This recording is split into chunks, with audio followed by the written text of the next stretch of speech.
Hey, fellow patriots, I'm Bree. And I'm Blaze. Some call me Pa. It has been said that we have 4 boxes to keep ourselves free. These are the soap box, the ballot box, the jury box, and the ammo box. And we are the 4th box. We are here to arm you with enough information, resources, and skills to take back your freedom, increase your self-sufficiency, and inspire you to join in the fight against tyranny. Thomas Jefferson said, "Eternal vigilance is the price of liberty." Thank you for joining us and for joining in this fight. Welcome back to the 4th box. Okay, everybody, welcome back to the 4th box. This is going to be a special edition because we're going to do a 2-for-1.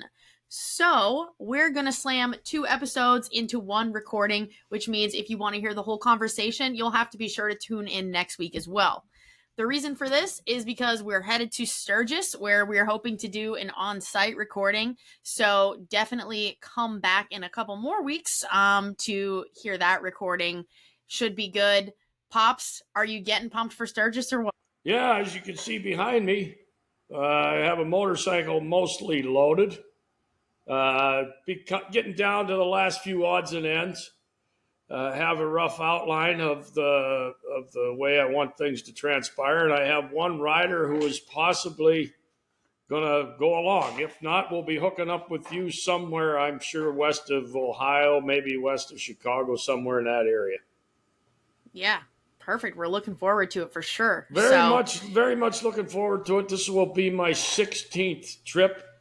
It's been a big part of my adult life, beginning all the way as far back as 1983. So 2 years ago, I got to, celebrate the 40th anniversary of my very first trip, and we had a good one. It's always, the road is what I love, and when we get out there, we love the mountains. The Black Hills are a great spot, a lot to see, a lot to do, and we spend a little time hanging around at the carnival downtown Sturgis as well. Yeah, for sure. Yeah. So for all of our listeners, like I said, definitely come back 2 weeks from now is when we will hope to post the recording from Sturgis. We're going to try to talk with some folks out there, so it should be an interesting one. But for now, let's just get into tonight's episode. I have a very extensive outline. I prepared more than I normally do because I know that we have a long conversation tonight. So I wanted to make sure that I had a lot of good subject matter to cover. So bear with us because we're going to go through a lot of big topics tonight, but that's kind of on par with our usual. So Pops, why don't you take it away? Get us started with your quote and a toast. Right. So for the quote, I have, "It is better to fight and fail than to sit idly while tyranny thrives." And that came from one we've been using over the last couple of months, Paul Revere. And one of the things that we are always encouraging our listeners and any of our listeners who may be sharing this message with others and all those who are standing in an effort to restore the republic, that we have to do something. We have to fight back. We have to push back, whether that be, as futile as it may seem, contacting your elected officials, participating in community town hall meetings, speaking with your local officials. We have to get up. We have to stay involved. And that was clearly echoed in the Paul Revere quote that we used tonight. Yeah, for the toast, and I have a wonderful, delicious blueberry wheat ale from right up the road at Ellicottville Brewing, Ellicottville, where you guys spent a lot of time during your high school years and even after at the ski resort up there. So that's what I'm enjoying tonight. And I'm sending this toast out to Connie, Sandy, and Nate, our friends up at the Right Thinkers. 3 cheers to you guys for 5 continuous years, meeting every month, hosting the Right Thinkers meetings. And I was invited to participate in the 5th anniversary meeting, which took place just a couple of days ago. It was a lot of fun. They had a big cookout afterwards, and they had beers. And I was up on a motorcycle, so I didn't hang around long. But I am toasting those three very dedicated patriots from up there in the southern tier of New York. Three cheers to you guys and everybody else that's standing. Cheers for sure. So one of the things before you get started, Bree, I wanted to mention because one of the topics up there, and a lot of our friends that we've had on, guests and others, they seem to be part of the group that I consider to be Trump can do no wrong sort of thing. And, I always try to bring a little of my perspective to the conversation up there. And I did support Trump. In fact, as mentioned before, I did stand on the steps January 6th in support of him and trying to get the election made right that we all believe to be wrong, and most of us do. But the flip side of that is if our president or anybody else that's in elected office and he does something out of bounds constitutionally or wrong, even though he may be somebody that we largely support to try to get the job done, we still have to call it out. And a lot of those things could be reflected in, the bombing in Iran and the brushing aside of the Epstein thing and the allowance by various agencies that he has authority over as the chief executive, that may be allowing, lab-grown beef and the spraying of pesticides. He has an opportunity to step in and to right some of these things that we consider to be wrong. So Trump's done a lot of things right. We certainly commend him for his effort down on the border and some other things he's done, but he has done some things that are completely out of bounds constitutionally. And we, the people that are committed to restoring the republic, we are loyal to the Constitution, not a candidate, not an elected office holder. If they are abiding by the Constitution, we stand in support. If they are not, we call them out on it. So that's where I come down on that. Absolutely, yeah. I think that it's so important to keep hitting on that every week.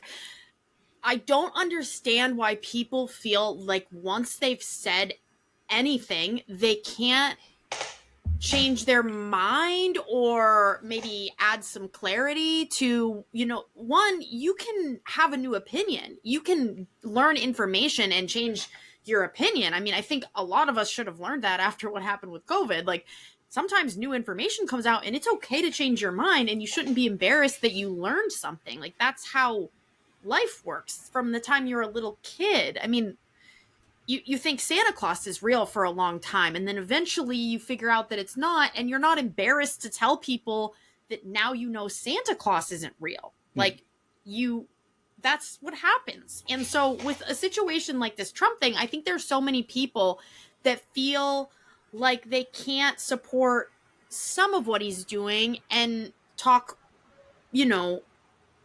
speak out against the things that are less favorable. You can and should be doing both. Like, there are so many people that are like, you were never a supporter. You don't even care about MAGA if you're turning on Trump for the Epstein thing.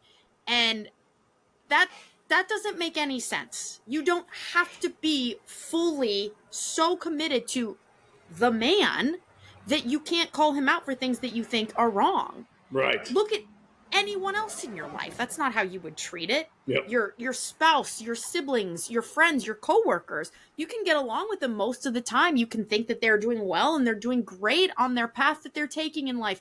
But if they do something that maybe you think is out of character or maybe not that appropriate, you probably would call them out on that. So it's no different for someone like Donald Trump. Yeah, we voted for him, and we very much were encouraging other people to vote for him. And yes, there are a lot of things that he has done and is doing that I'm absolutely in favor of. I think there's great things happening for America as a whole. However, we can break down certain pieces and go, I don't think I like that piece so much. Mm-hmm. That's okay. That's actually totally fine. I have two things to add to that, and I know you got a long list and a big outline, but I have two things to add to that. One, I think many people, and probably not the group I was with last night, because they are active, they are participants, they stay involved. But I think many people, it's just a matter of laziness. Hey, I voted for my guy, now I no longer have to pay any attention to him. So that was point number one. And I think a lot of people drop into that category. Hey, my guy's in. They know nothing about the rest of their elected officials. They don't know who their congressman is. They don't know what the three branches of government are. They don't know when the elect senator is going to be elected in their state. So I think people really become disconnected, disengaged, and that's a matter of being lazy. They voted for their president, and they think the deed is done, and now they're going to stick behind him 100% because that's the guy they stood by or voted for. The second point I wanted to make is if you use the Constitution as your criteria to measure candidates and or office holders, if they're wrong, they're wrong. I don't care if they're Republican, Democrat, Independent, Constitutional, Libertarian, whoever they are. If you are in violation of the Constitution, which, by the way, all of us, whoever took the oath, that is the only thing we should be standing on. I'm colorblind. I'm not red. I'm not blue. I don't go for either team. I go for those who are adhering and living up to their promise, which is to uphold, defend, and preserve the Constitution. So one of the things that we've done many, many times on this podcast is encourage people to become familiar with it, and that takes a little effort. So then if you have that baseline of understanding, you can measure all the candidates or office holders according to how they're living up to the Constitution. Absolutely. It's very objective. It's a very objective document. It's not something that you can spin to your own bias, though people do try. If you simply read the words and apply the words, it doesn't matter what your political ideology is. You can hear about the Constitution and you can hear about things in it from people with a political spin, and you can think that somebody might be acting outside of the Constitution or within the Constitution based on what you heard. But if you simply read the document, it is objective. It does not care what color suit you're wearing, and it does not care what letter comes after your name. So absolutely, that's step one. Reading the Constitution and understanding it, learning it, and applying it. To how you measure and quantify or qualify our elected officials. Again, as you pointed out, it doesn't matter what name you have or what team you're on. If you're upholding the Constitution, I'm in support. Not all liberals are terrible. If they are standing in support of the Constitution, I can get behind them. Not all Republicans are great. If they are violating the Constitution, I am not standing with them. And if more of us took that look at things, the party influence would be much less. We would have a much more responsive government to us instead of whatever the forces are that are really controlling them. And as Patrick Henry said, the Constitution is not an instrument for government to control the people. Quite the opposite. The Constitution is the instrument for we, the people, to control the government. And the only way you can do that is if you read it and become familiar with it. Yeah, absolutely. So we're going to jump off the Constitution topic a little bit now and get into what I kind of have prepared for this evening, which is a long conversation, but we'll loop the Constitution back in when appropriate because I'm sure we'll find time.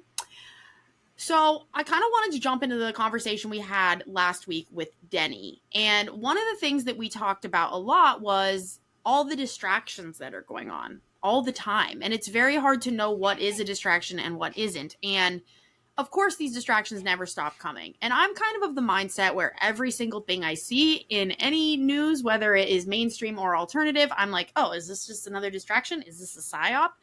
Obviously, we've had more shootings, right, that are making pretty big news in Nevada. And of course, the one that was in NYC. And you may have seen a little bit different sort of headline, but the alleged incoming alien invasion. Have you seen the news about that?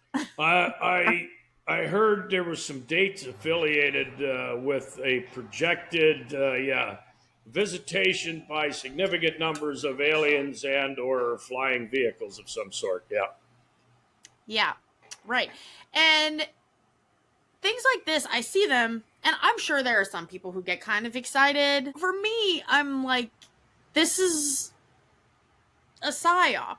Like, they want to, get a feel for what people do in this type of situation. They're looking for the response. And two, it's something that takes everyone's attention off of everything else going on that people are paying attention to. Every time you start getting a big group of people paying attention to any issue that anyone in government is doing, they release a news story like this that they think is like so earth shattering that we'll get drawn away, we'll get distracted because we are so ADHD as a society. We have such a 5-second attention span when it comes to anything that that's how easy it is to like distract people away from the Epstein thing or whatever else it is that they're trying to distract people from today.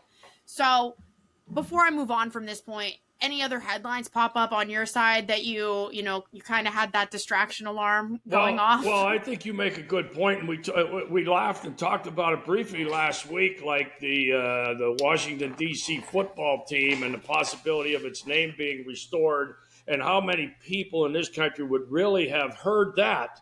Out of all of the stories that are circulating, that would be one that would catch a lot of people's attention. So I think, to your point, I think there's balloons that are sent up to measure how much of a distraction, how many people whose gaze can we take off of Epstein or Russiagate or voting interference.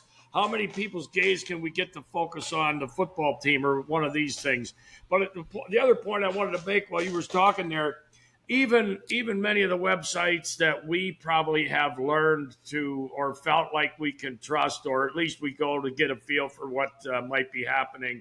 I think a lot of the stuff that appears on there is clickbait. It's already masticized itself into what the traditional news medias did, and they know what draws attention, and they utilize that, and they maximize that. They make the most of the story to get the most viewership. I think that's already happening within what we call the alternative news the media platform.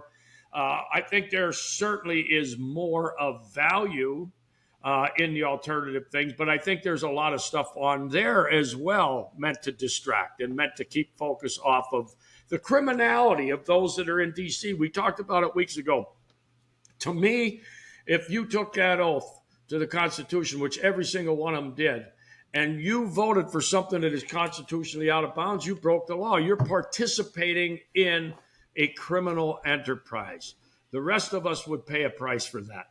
But because we are distracted, because we go out and vote for the president and we don't really care much about what else goes on, I think the continuation of criminality, the theft from the working class that's provided back to the super wealthy and to those that provide a voting, a method, because the huge demographic of recipients that have taken from us, the working class, I think that only continues to grow. So to your point, to circle all the way back around, I think there's distraction. Almost everything in the mainstream media is just a distraction. And much of what you find in the alternative media is clickbait and or glamorized or embellished to create more viewers and to steer the story off of their true path. Yeah, totally agree with that. So it brings us to the question, what is really going on? What is really at the base of all of it, underneath all of the distraction and all of the deception? What are they working so tirelessly to distract us from? And it brings me back to the conversation that we had very, very early in this podcast. It was episode maybe 3 or 4, and we've since brought it up many, many times. The theory of, global elites wanting to depopulate the planet is not a theory. It is a fact. It is something that they have made known publicly on more than one occasion. And sometimes because of the distractions in the news and because of the clickbait on the mainstream media sources, it's hard to go back and find this information. Even though I can remember when we freshly reviewed the World Economic Forum, not from this most recent one, but the year prior on this show, there were talks about it then too. A lot of these quotes end up, being labeled as misattributed or misinformation. Of course, if you try to Google it, right? But all sorts of people, Bill Gates, Klaus Schwab, Jane Goodall, People like this have made many, many comments about how the world is far too overpopulated and we need to shrink the number by a substantial amount. The numbers vary, everything from 500 million to 500,000, which is an incredibly small population, especially when you think about a global scale. But even still, let's call it 500 million. Even that is a massive reduction. Jane Goodall's alleged quote, and of course there's 1,000 different explanations of what she was really trying to say by saying this, was that we need to remove 90% of the population to stop climate change, or to protect the earth from climate change. The point remains, no matter who said it or where you find someone saying this or what number they attach to being the right amount of people left on the earth, they want most of us gone. That's kind of the underlying tone. And for me, all of these distractions always come back to that. Who has the power? Who has the wealth? And what is it that they're trying to accomplish? They're trying to get rid of most of us. Yeah, and I, again, referring back to my recent participation in the panel up at the Right Thinkers meeting, I did mention that because there was talk about a lot of the things that go on, and why would somebody do this? And my suggestion last night, it has been many times, these are not mistakes, these are not poor decisions, these are done by design. So when thugs and drugs stream into the country, it is to help ultimately that end that you just mentioned. When the Holly weirdos and the pop culture icons are all promoting transgenderism and all these sort of things, that is helping once again in the depopulation effort. When the education system is promoting the green, the green thing, and we're too overpopulated. All of these things are working. They appear to be working independently, and they appear to be maybe a sole issue that somebody has a real passion toward solving. But to me, in concert, all of these things are working toward that end, which have been stated numerous times, and we've called attention to it, as you mentioned in previous podcasts, related to meetings of the WEF and some of these other scoundrels who think that they are God and they should decide how many of us are allowed to inhabit the planet at any one time, because many are useless eaters, I think is a term similar to that, non-contributing eaters. So when you hear these sort of terms, they're gearing up things like continued funding of Planned Parenthood for extreme numbers of abortion. They'll be talking about euthanasia, as they have already begun in Canada and other places, where if you are sick and decrepit and no longer able to help support the overall program, well, now it's just time to flush it down the drain. And that is the kind of thing that these people are talking about. And I think much of the points that you just mentioned are in concert with that effort. Totally. Yes. I absolutely agree with that. I think it's so easy to look at one thing by itself. It is so easy to look at any of those points you made. Failing education system, the push for abortion. Let's look at the infertility issue, not just in this country, but around the globe. I mean, there are so many things you can point to on their own and go, gee, that's really bad. But when you look at what the end result is, if that problem continues, it's always people dying. Mm-hmm. Okay, so if all of these problems individually cause mass amounts of people dying, then the end result is an awful lot of death on a global scale. Who has the ability to change these things? The people in power, the people with real wealth. So that's why I wanted to kind of get into this conversation. And I know we've talked about it a little bit, but yeah, go ahead. Yeah, I was going to jump in, and I may have mentioned this one other time. The whole fentanyl thing in this country, where they claim there's 100,000 deaths a year from fentanyl. Remember, I pointed out some time ago that 58,000 some brave men and women from this country died in Vietnam over a 10-year thing, and we had people in the streets, we had buildings being burnt down, we had elections being affected by large gatherings of people. And we have 100,000 people a year, almost twice as many people as what died in Vietnam over 10 years, and there is crickets. To me, This is, again, another one of these side issues that appears to be completely isolated and by itself, but to me it is not. It is part of that global elite's effort to depopulate the planet. And hey, if we take out those people that are susceptible to becoming addicted to drugs, oh well. Because if you think about, if the American government put its resources and power into stopping the fentanyl proliferation around this country, we would have done a hell of a lot better job than what we have done. It is token. It's just like the whole Drug Enforcement Agency. It sounds good. They gather more money every year because there's more people dying from drugs, but largely they are doing nothing to quell that. If we really want to do it, we need to commit ourselves to it. Any one of these issues that ultimately end up in depopulating this country and the planet, if we commit ourselves to fixing it, we can, but they don't want to. Precisely. The stuff streaming into this country is being left in for that purpose, or it's being assisted in, as many of the old Vietnam guys would say, and many people after that the CIA and everybody else was involved with setting up these drug trafficking routes and everything else that come into this country, made us dumbed down, docile, or killed us, all of which is good for them.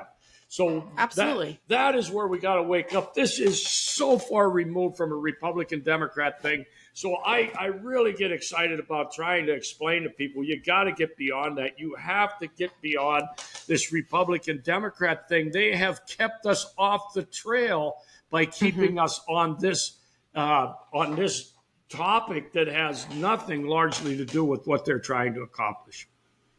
For sure. And it's really easy to get caught up in it, right? Because it's kind of tense and it's interesting and it's dramatic and it's, it's kind of like a soap opera, but it's somebody from your state. It's like, it's interesting. People get sucked into the drama of all of it. Mm-hmm. And not only that, but if you are not looking to outside sources, it's kind of the only thing you ever see. So it feels like it is the most pressing, the most important news. So there are so many people who do get sucked into that.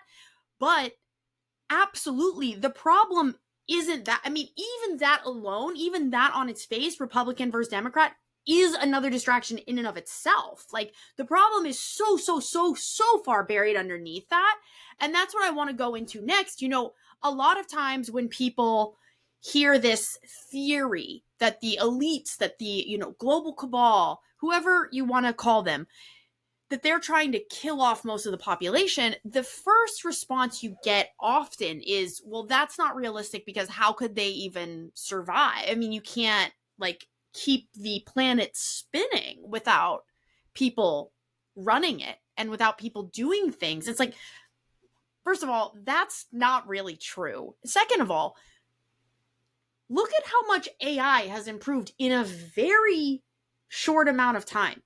Ask yourself, in your own job, your own life, could you be replaced? Are you replaceable?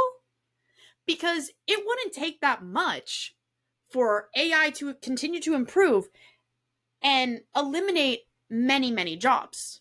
Well, as that improvement continues, and as AI continues to scale, there will be less need for other jobs. And that will continue and continue. And when there's only 500,000, even 500 million people on the planet, you don't need a big workforce.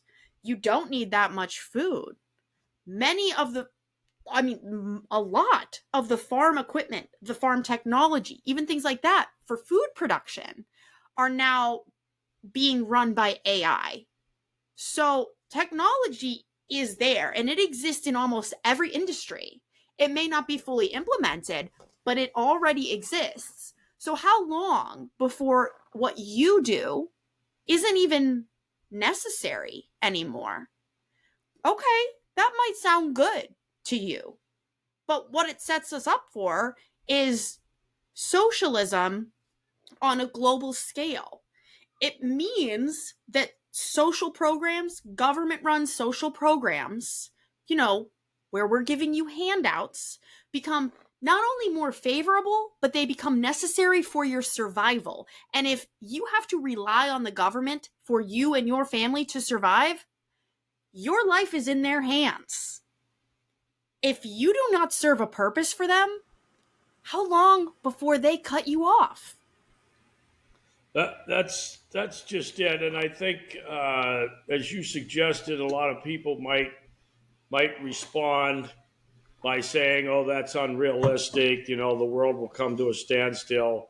But I think that's a bit of the normalcy syndrome or cognitive dissonance, dropping in, because it's a big thing to think about that there are really forces in the world who have largely their hands on most of the levers of control, really would like to see the global population significantly diminished. So, as you suggested, there has been numbers thrown out there like 500 million people left in the world. That means something like 1 out of 16 of us is going to be left.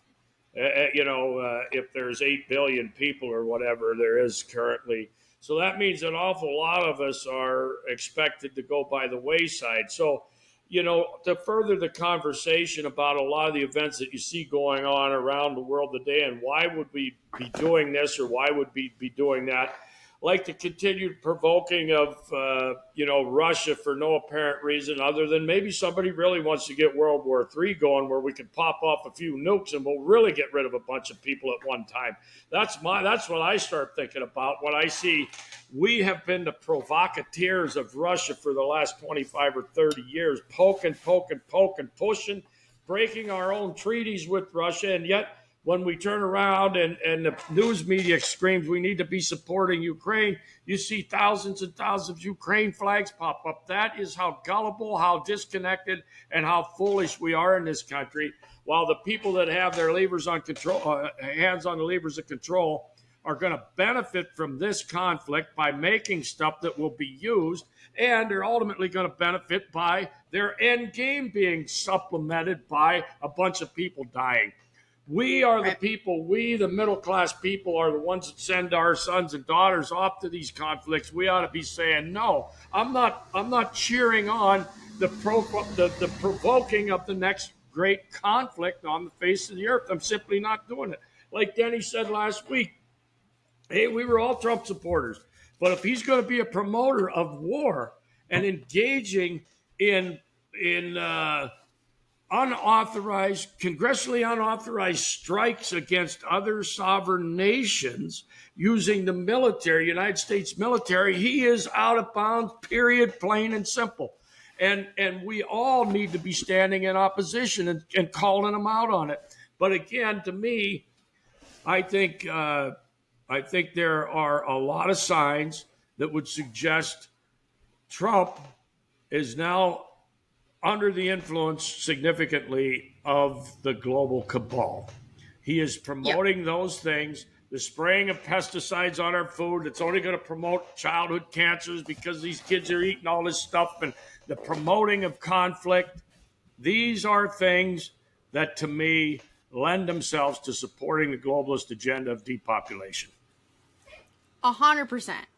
So that's the piece that is important, right? The AI control grid topic ultimately is powered by these groups.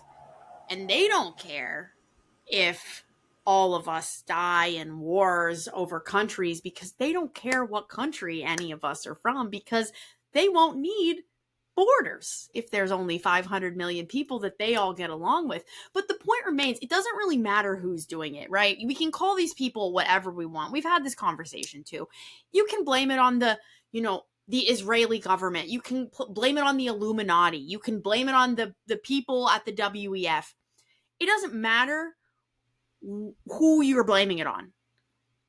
George Soros and his whole crew. It doesn't matter. The point, it remains the same. Maybe we don't know the entire inner workings of this shadow organization, but they are undoubtedly behind every government. To your point, we think that Trump has really changed his tune. Why? Because someone is controlling his movements at this point. He is not doing the things he said he was going to do, and the Epstein thing is a pretty stark example of that. And maybe there's still hope. Maybe there's a plan that I don't see. I'm not the president. I'm not going to be. I don't have a clue what the plan could be. But it looks pretty bad. at the bottom, like the end of it all, someone is changing the entire voice of everyone in the Trump administration, not just Trump. If it were just Trump, okay, we could chalk it up to him just being crazy Trump, but it isn't. It's a lot of people. And sure, you have somebody like Dan Bongino come out and say, oh, I'll never be the same after seeing what I saw, after knowing what I know. It's like, that's probably a nothing burger too. That's probably a distraction. We're probably never going to know what you're even talking about. You probably just said that to make people think, once again, that something is going to happen, but it's not going to happen. So before I sidetrack too much on all of that, I want to get into what would this realistically look like? What does this AI control grid from the top down look like? Can I offer one more comment on the last little segment that we went through there? Back a few days ago, there was a terrific article. I found it on American Thinker, and it was called "How Far Will the Deep State Go?" And if you go into their archives, I'm sure you can find it. It was back a few days ago, and I'm sorry I neglected to write down the author, but it's "How Far Will the Deep State Go?" And the summary of this article, but it's worth reading, and I'd encourage all of our listeners to go back and find it. The summary of this article was, some time ago there was a senator that pushed for this bill. He pushed for this bill for years, and all of a sudden he recognized that he had the votes to get the bill. And he was walking out to lunch or something like that at his favorite stop in D.C., all happy and proud and stepping off boldly because they were going to bring this vote to the floor, and he knew they had enough votes. And a car pulled up alongside him, and a fella in a nice suit got up and started walking alongside him, and they had a little bit of an exchange. And the guy said, you will not vote for that bill, that whatever it was that he was pushing. He pushed and pushed and pushed. And the guy says, you will not. And then he said, what are you talking about? I won't vote for that. I've been working on it for 2 years. He said, you will not vote for that. And he said, what are you talking about? He says, and your daughter just walked out of such classroom down at the University of Virginia. And he jumped back in the car and drove away. The message was sent. So if we happen to believe that the people we sent down there to D.C. are operating in our best interests without the influence of outside threats, big money threats, big globalist threats, we are completely kidding ourselves. Again, this is not a Democrat-Republican thing. There are other forces, and you touched on it last week, and it comes down to good versus evil. That's what it comes down to. And we have to call it for what it is, and we have to recognize it for what it is. And we have to take up arms and be prepared to protect ourselves and our loved ones against the evil that's all around us. For sure. I'm going to, I'll put that article in the show notes. It was Joan Swirsky. How far will the deep state go? That's correct. That's the name now that you said that. So, getting into all that a little bit further, what I wanted to bring up was the book Brave New World by Aldous Huxley.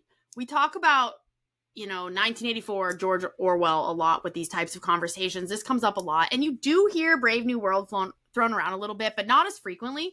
But I kind of wanted to touch on some of the themes of this book because things were already sort of set in motion, when these books were being written.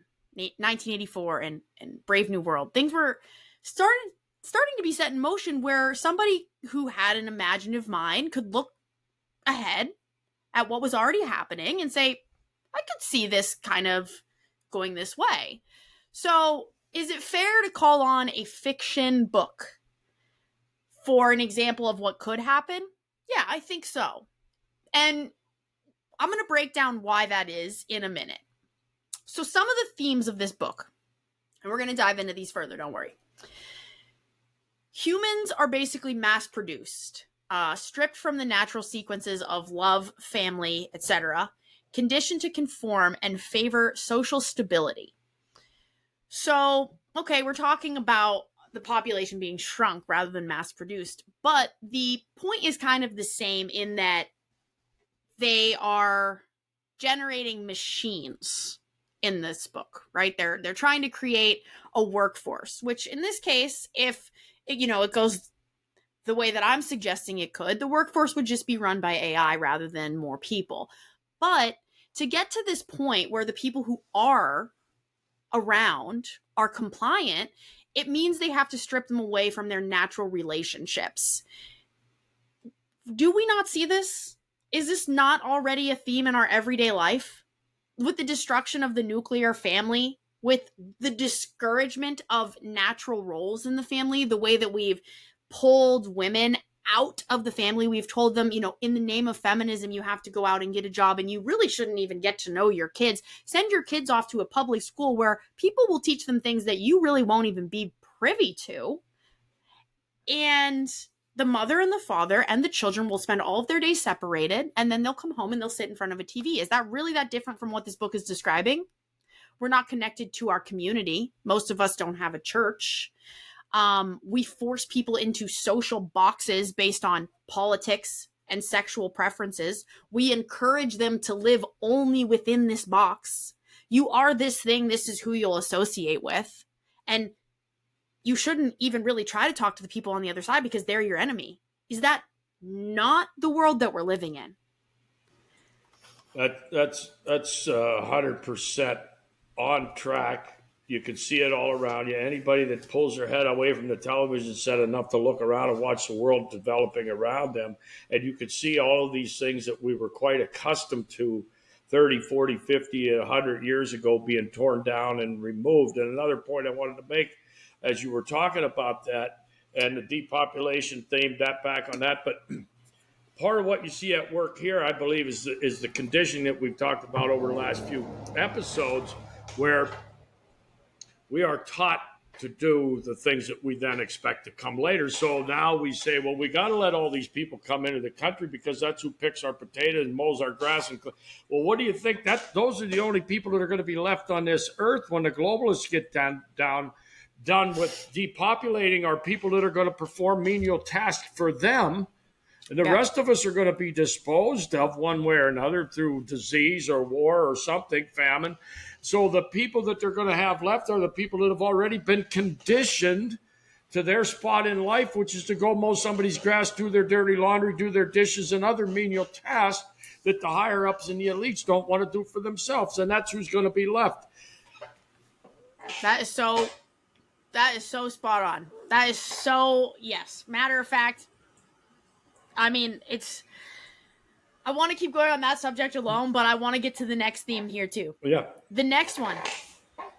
Religion is systematically removed from the equation and replaced with worship of technology. Again, fictional book. Does this sound familiar to you at all? Mm-hmm. Trust the science? Maybe? Maybe abandon all reason, turn your back on loved ones and your community once again, and certainly your church, for what big tech, big pharma has instructed you to do. Mm-hmm. Sound familiar? Another theme here in this completely fictional story that has no basis in reality. But we're starting to see how these dots align with what is actually going on. So I'm going to bring up a couple more. Again, another theme in the book. With so many conveniences and trained thought processes to rely on, critical thinking becomes obsolete. Okay. I don't even have to have this conversation. Critical thinking. Yeah, we've already gone over that hurdle. Dead. Yeah. Critical thinking is dead. Every time, as someone, and you know this well too, because you're somebody who manages people. As someone who has managed people for much of my adult life, I have spent the last 5 years saying every new person I hire has zero critical thinking skills. And you can't train critical thinking. You can train people to do a lot of things, but you can't train critical thinking. So once you pull it out of somebody, once you teach them not to have it, once you never ingrain it into them, they're a robot. They're part of the machine. Last point or theme from the book that I think is really important and a really interesting conversation. One of the key themes in the book is control through pleasure. Control is gained by, let's say, the villains in this story by giving the people constant pleasure through drugs, casual sex, and entertainment. Now, we talk on here a lot about how you can gain control very quickly through fear. But pleasure is another very efficient tool in trying to control someone.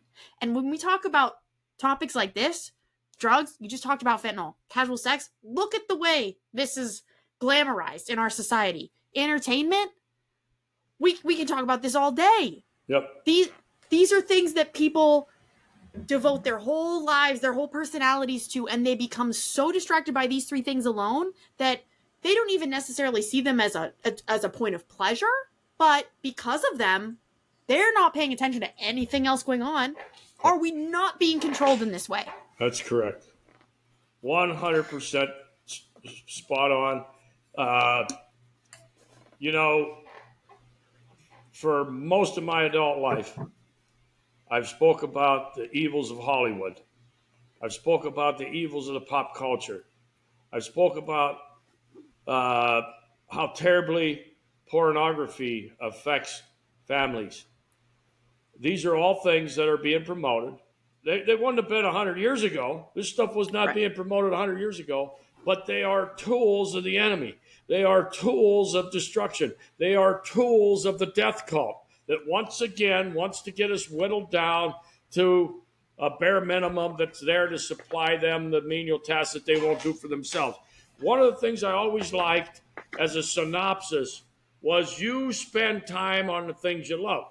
And, you know, as Christians and believers, we are supposed to spend time reflecting on Bible stories, praying, and all those sort of things. Well, if you spend more time on your phone checking up on football scores or viewing pornography or one of these other things that are created to be a distraction, they're created to diminish critical thinking, they're created to diminish population, natural population.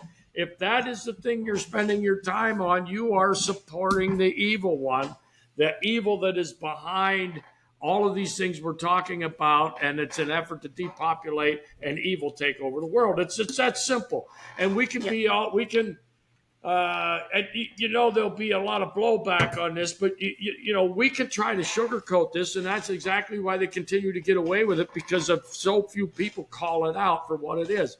This battle is good versus evil. All of these tools that you've been mentioning during this segment tonight are pieces of that end game, and we have to call it out for what it is. And if you 100%, we have to be the outlaw. We have to be the outlier. We have to be non-compliant forever, because that's all it takes to go from our real world society to this fictional Aldous Huxley Brave New World. That's the only thing standing in the middle, is the people who don't comply. That's it. Well, I still have this thought. Just offer up a quote, and I'm sorry I don't remember the author of this quote. It may have been David Henry Thoreau. I don't know who, but I can look it up later. But the gist of this quote is, the true foundation of liberty is disobedience. The obedient must be slaves. So if we are not disobeying the evil that's being crammed down our throat, we are participating in the enslavement of mankind. Yeah, absolutely. I think that was Thomas Jefferson. Am I wrong? May have been Thomas Jefferson. I don't have time to look it up right now, but I think it's a wonderful quote. Might have been Ben Franklin. No, you hit the nail on the head. Henry David Thoreau. You were correct the first time. Nice. Okay. But yes, that is absolutely right. Yep. And I think too many of us are just willingly rolling over and participating in our own enslavement. Because it's easy. We're not disobedient. Because it's easy and we're distracted by pleasure. Yeah. Right? I mean, we have everything we need. We think we have it good. Yeah, we need to be disobedient. I've loved being disobedient most of my life. That's just... Yeah, it's fun. Get on board. Yeah. All right, so before we pause this episode to move on to part 2 here, the question is, if this were to become a reality, if this, control grid really could be, because obviously you hear these words like the New World Order and the Great Reset. We've been talking about these things for 20 years. It's not a new idea, but people don't want to believe that it could possibly exist. How would they do it? How could they actually implement this level of control on a global scale? Let's just run through some of these ideas and then we'll call our timeout. All right. So, one, obviously, total surveillance, cameras everywhere, biometric tracking, phone metadata, facial recognition. Basically, all your behaviors are monitored. Okay, so check.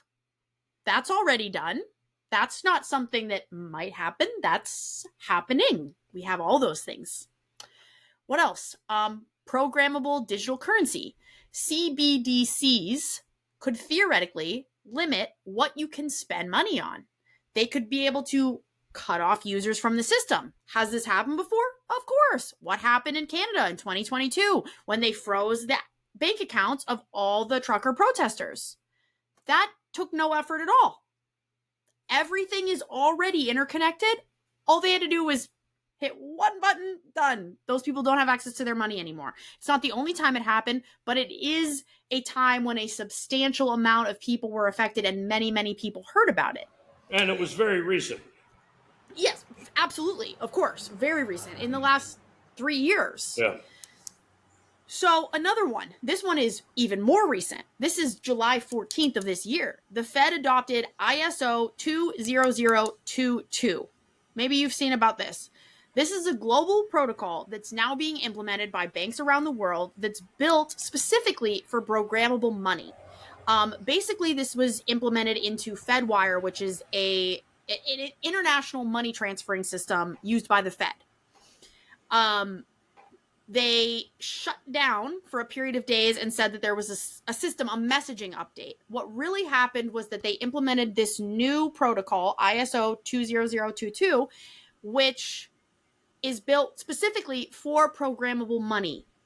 The use and transfer of CBDCs, surveillance, and real-time tax enforcement by the federal government. Real-time tax enforcement. Do you understand the implications of this? Like, this is not a theory. This is something that happened already. It happened a couple weeks ago. Were you paying attention? Probably not. So, once again, let's check that box. Programmable digital currency. Check. Already done. What else? Okay, well, they might enforce AI-based policing and predictive crime prevention.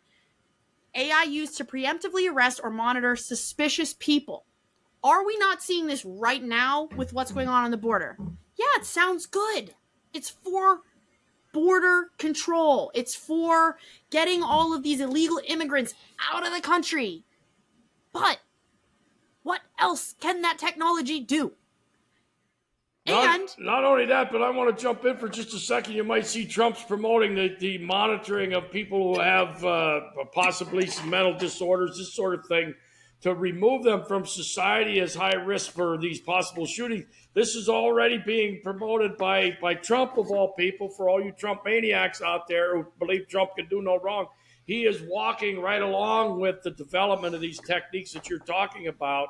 And this should be something that he should be standing in opposition to. We don't take people off the street that have not displayed or committed a crime. But this is preemptively saying, well, these people may have a high tendency to do it. We got to lock them up, put them in a home, monitor them. This is exactly what you're talking about. This is going on this week. Yeah. Yeah, absolutely.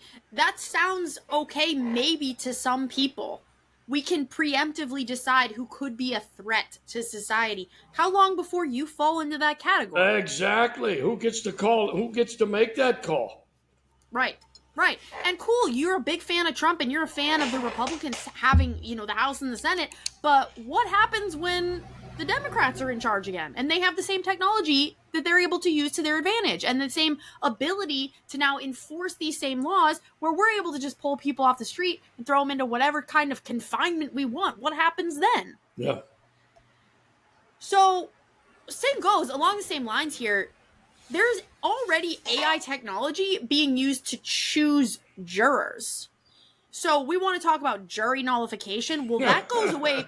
That goes away pretty damn fast when not only does the AI choose the jurors, but what happens when the AI becomes the jury? What happens when the AI becomes the judge? Pretty much already is. By that token, if they're picking the jury, then they are the jury. Exactly. Like that's where we're at. Jury nullification is dead. So Okay, now call us the third box because we only have 3. Yeah. We're getting rid of one Well, by making it. we already got rid of them all. We're down to the 4th. That's why. Yeah, that's why we're here. Yeah. All right, so we got a couple more of, these examples of how it would happen in theory. Keep in mind, so far, every point we've touched on, it's already happening. Yep. Okay, let's get to another one. Digital ID and biometric systems. This one we kind of already touched on under that increased and enhanced surveillance, but projects like ID 2020, which is in India, these things already are going on around the globe. Digital IDs are already in place around the globe in many capacities. There are websites that you have to get on right now where you have to prove your identity by plugging in your actual photo identification and then taking a picture of your own face. What do you think that is? This is already started. This has already begun. Digital identification is real. What do you think you did when you went out and rushed to sign up for the real ID? Exactly. What do you think that was? Exactly. That is a digital ID. Sorry. Exactly. How about these very challenged and lack of critical thinking capability persons that went out and volunteered to have the chip put in them so they can run through the grocery line and just wave their hand at the red? What about this? Is the height of insanity. You don't even have to have a chip put in. Like, if you're at oh my god, what's it called? Whole Foods. If you go to Whole Foods, there's an option to pay by your hand. You have to set it up by obviously scanning, to get all your fingerprints and your palm print, but it's directly connected to your Amazon account, which your Amazon account, if you, and I'm sure if you want the convenience of swiping your palm, your Amazon account probably already has access to all your credit cards, all your banking information, so you can go into the store, scan your palm that you chose to do willingly. You chose to give the entire internet this information. And so what happens when somebody comes along and forces it? It's not even going to be a big deal for you because you wanted to do it because in the name of convenience and ease, you didn't have to take the one extra step to pull your freaking card out of your wallet. Like, this is so batshit. But the point remains, are we there? Are we already at biometric systems in place? Yes! Astoundingly yes. If Whole Foods has it, then yes, everyone has it. The government sure as shit has it if Whole Foods has it, okay? All right, couple more. Censorship and narrative control via algorithms. Yeah, I'm pretty sure we can all say definitively, yes, this already exists. We know already that AI can be implemented as a tool on different websites to curate search results, to suppress anyone who is a dissenter. They can deplatform or shadow ban any users based on misinformation. This is all software that already exists in many systems on many websites. It's easy. It's a simple tool. It solves all your problems for you. And look how quickly there's no oversight. Once AI is the tool that is making these things happen, there's no oversight there. Nobody's going back to check and make sure. Oh yeah, it's smart enough. Perfect. Yep. Perfect. So now there's no one involved. The Online Safety Act has come into effect in the UK. No, this is not here, but this is still the West. We've talked about the West before. These are cultures that are advancing, and we're all kind of in the same boat when it comes to the nations that the global elites are trying to take over. UK is one of them. The Online Safety Act, it forces companies to police and censor online content. They have to now. Encrypted platforms like WhatsApp and Signal, which use end-to-end encryption, which are usually pretty safe places to communicate with other people without being spied on, are now required to monitor user chats for quote-unquote illegal content.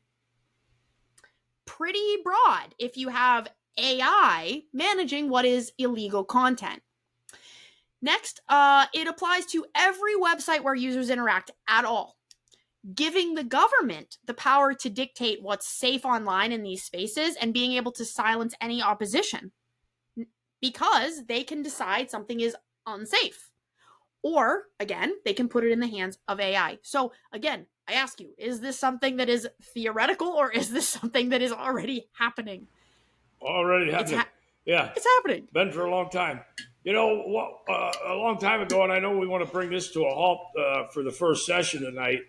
A long time ago, I wrote a letter, piece that I really based on the idea that the root of most of our problems is people are naturally lazy.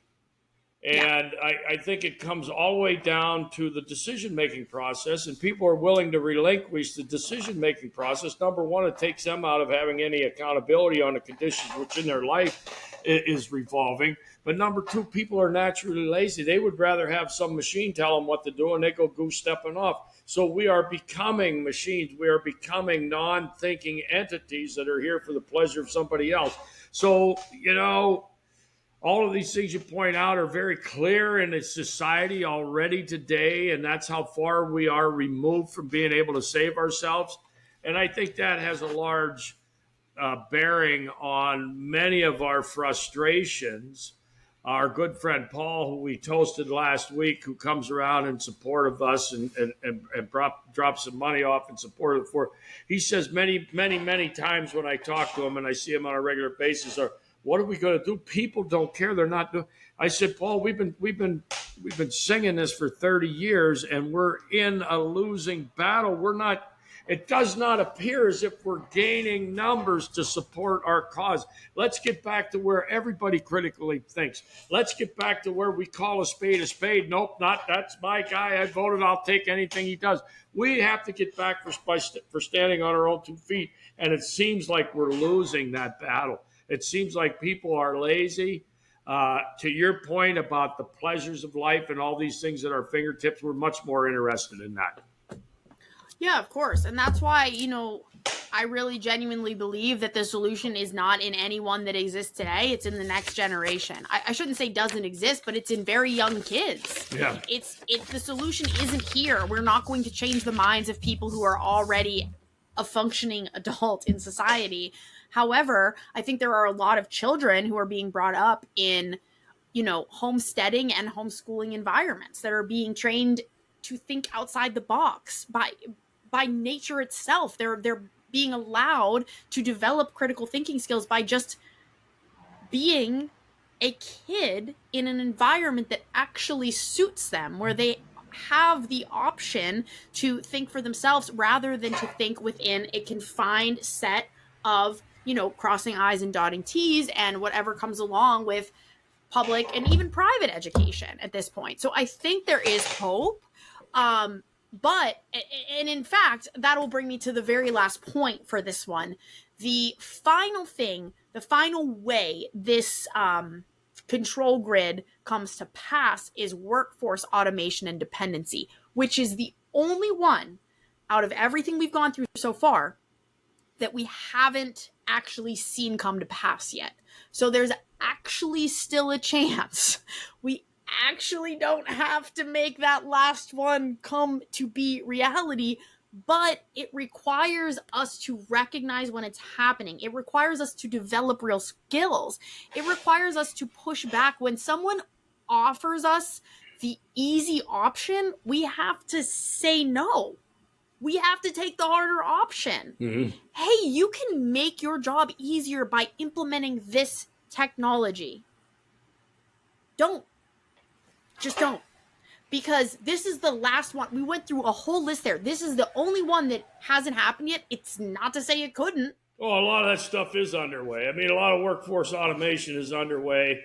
You know, I mean, even, you know, that's as simple as just scanning stuff at the grocery store. That's workforce automation. That is taking the job of somebody else. That the pick and place units that we use in our industry to take parts off a machine and put them someplace else, that took a job away from somebody else. So some of that stuff is already finding its way into some industries, certainly. Yeah, that's fair. That's fair, I guess. I'm trying to look on the bright side, but you're right. Well, I think correct. I think it goes even much more technical than that. I think a lot of surgeries today are being done by robots. Yeah, that's true. I mean, even like, I think a lot of the tech for finding, different cancers and stuff, they're not being scanned by people anymore. Right. It's all AI. Yeah. Yeah. So, I mean, this is an inevitable path that we're on. It's a matter of what we choose to do next. And I guess for that conversation, you'll probably have to tune in next week, because we are going to go ahead and pause it here. And I'll let you close this out, Pops. And then for those listening, tune in next week for part 2. Okay, our verse tonight. For by you I can run upon a troop, and by my God I can leap over a wall. So as we talk about good versus evil, we got to remember, I read the end of the book. I read the whole book. We win. But we got to keep on fighting the good fight. We have to encourage those around us to recognize these threats that we've talked about here tonight. And every once in a while, it's going to do all of us some good to get on our knees and offer up a prayer for where this country's headed. So until next time, good night. Stay vigilant.